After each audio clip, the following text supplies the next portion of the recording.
Ato lang rin ko. Ato rin na ko. Ay, amat na anak ko. Ato rin.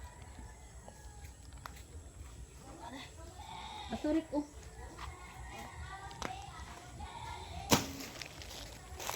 Di pag ibutang dito nga. Nakabasa na dila ng ato na.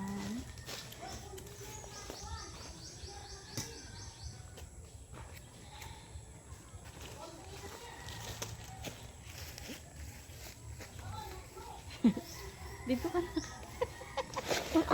Amali mamang, amali papa video ko daw. Video ko daw. Nakis ko lang.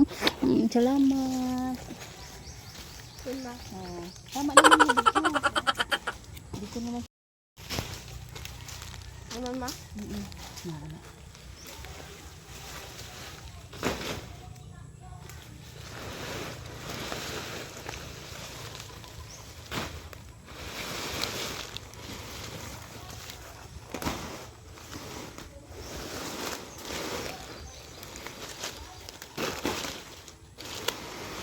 Video ko si papa.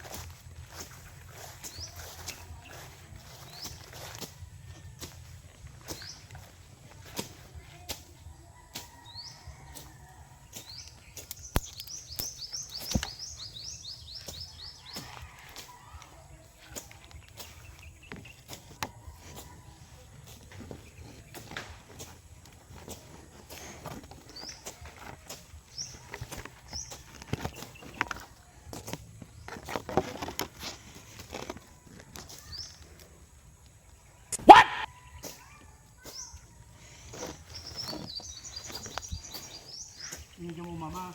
Video ko na. Ha? Video mo ka?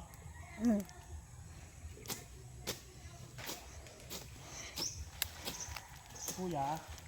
Video ko na. Diretso mo lagay dito tayo. Diretso mo lagay dito tayo. Tingnan natin dito ng ano, kamote.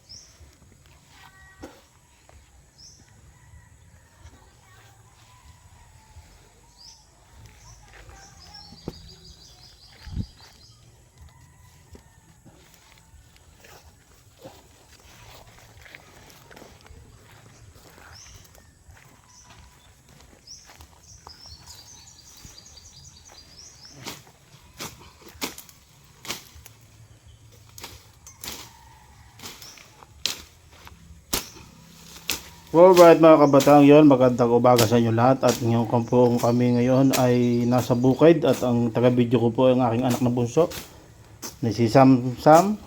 So labas po kami ngayon para humawan tong lupang ito. Malawak na halabasan ito. Ito po inyugan at sagingan itong hinalabasan namin ito. So yung nabilaming lupa dito sa Mindanao, sa Taplanto ito. So yun, marami din ng saging ito tsaka nyog. So marami po ding naani ditong saging at dito namin kinukuha yung saba. So kailangang malinis at dahil nga pag napabayaan ang nakakasakit ang mga saging, kaya maglagay kami ng asin sa puno ng saging para mawala yung sakit ng saging.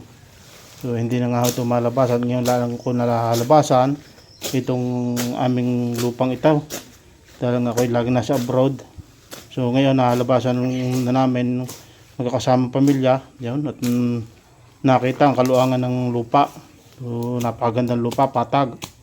Bidyang nakakasaya ho pagka ang nililinis nyo yung sarili ng lupa mga kabatang. So yun, at sana manood kayo lagi sa aming vlog, mga vlog na ganito araw-araw na aming ginagawa. So ganyan lang po aming content na pagbablog. Kung ano lang pong ginagawa namin, kumain yan, mamasyal, ganyan, puntang bukid. So yun, at maraming salamat sa inyong panonood mga kabatang.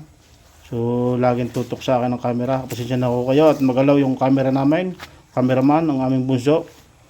At yung aming pangalan na si Kuya Sian, kasama ng kanyang mama. naghahalabas din, katulong din doon. So yun sabi ko itutok kanina at videohan. So yun, tinutok na kay mama, nagsisilap na siya din ng mga dahon ng saging, mga hinalabasan, nilinis. So Si yun, Mama. Si Pisot. May si Pisot ko din din. May video ko man si Pisot ko din. Mati si Kuya, bigyan mo. Sige na.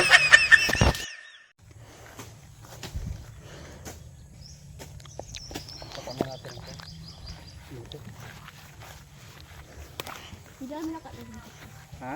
Hindi ka na dyan. Mag-video kayo doon. Video mo si kuya. Video mo kuya. So yun nga po mga kabatang yun at sabi ng anak kong panganay punta daw sila doon sa may nyug-nyugang yun. Maganda raw ang view doon. At habol naman ang aking bunso na si Samsam na i-video siya. At sabi ko magsalita kayo pag nagba-vlog. So yun. So sana tinututok ang cellphone.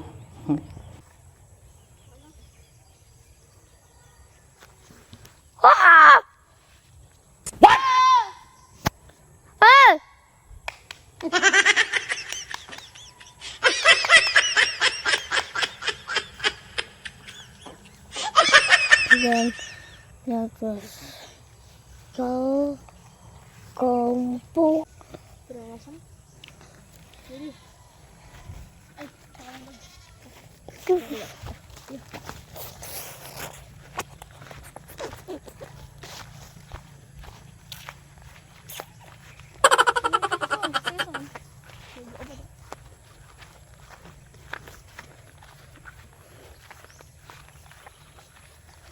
Supos, pisa pa to?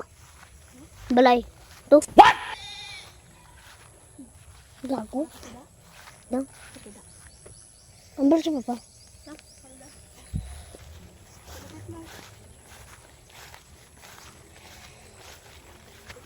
Hindi.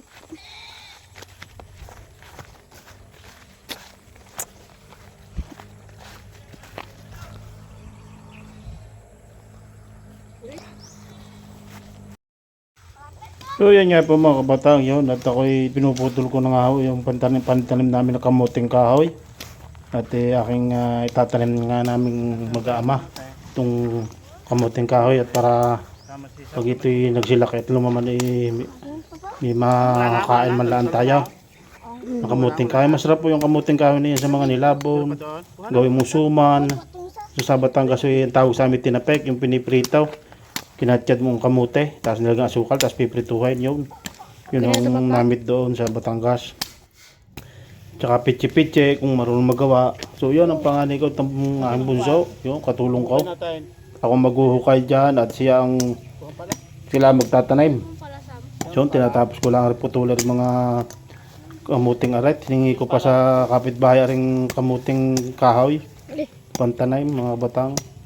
So, mga bata nga ituturo akong magtanaim, sila magtatanim at ako ang maghuhukay. Ay nakita ko lang nung isang araw pa akong tatanim ng kamuting kahoy, hindi ko na videohan itong dalawa kong anak na ray na maglagay ng ng kamuting kahoy magtanaim.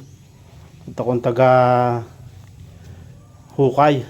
So yun, at panoorin nyo ang aming gagawing aray.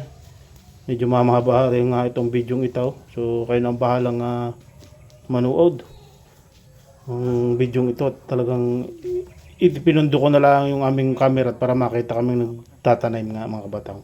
So yun.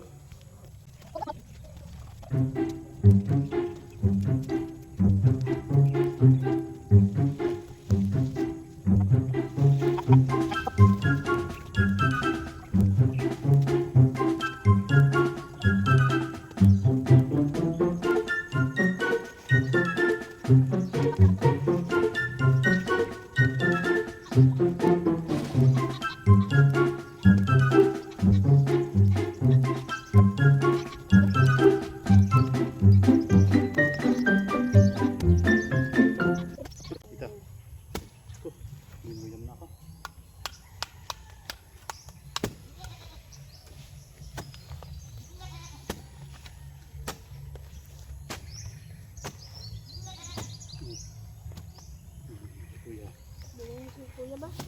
Karoon? Yan natin. Didn't see you. So, nakapagtanim na kami. Kamote, nung isang araw pa. Si Kuya, Samsam. Hindi, nasaan? Hindi, si Mama yun doon. Hindi si Mama.